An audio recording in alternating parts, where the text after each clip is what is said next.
You're watching Monty TV. I'm Jackie Karsh. Welcome to the 20th anniversary of the Montgomery Summit. Today, I'm sitting down with Brett Hurt. He's the CEO and co-founder of data catalog company data.world.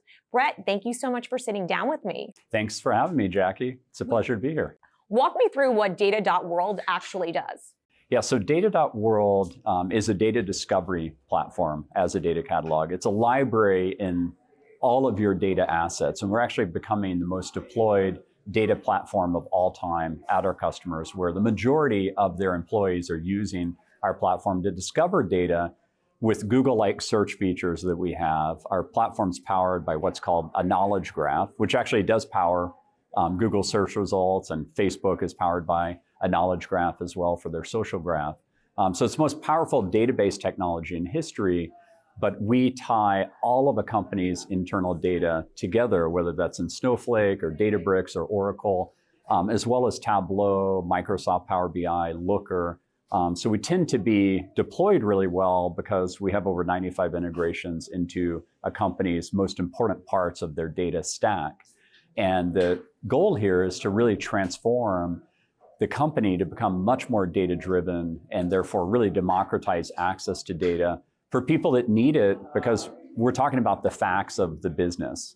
And that's something I always remind CEOs, is that a lot of times they'll say, oh, data, I'll give that to the CIO. And I'm like, don't you want to understand what the brain of your organization is? These are the facts about your customers, your suppliers, your employees, your locations. And being world-class at that is going to make you a much more efficient company. It's going to make you much more revenue producing and much more resilient in the economy. With all the data that companies are collecting, should companies be viewing data as a product in itself? They should.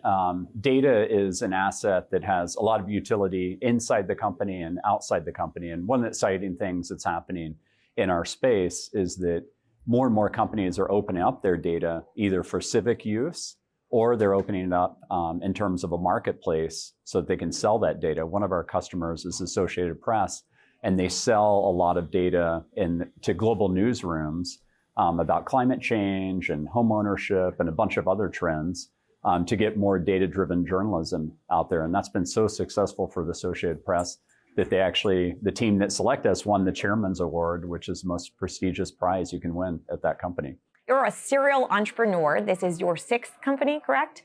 What do you know now that maybe you didn't know starting out? And what are some of the things you've learned along the way? One of the biggest things I've learned is that if you're truly practicing your passion, if you're truly passionate about the business and the cause, and you hire people like that, it's really hard to lose because you're living a very authentic life. Some of our employees, they go through a very grueling process to ultimately get the job at data.world, and the same process was at Bazaar Voice. And then if you create a culture like that where people really have to try hard to get in and really exhibit a lot of passion, guess what? They're going to exhibit a lot of passion when they're actually inside and really exude that.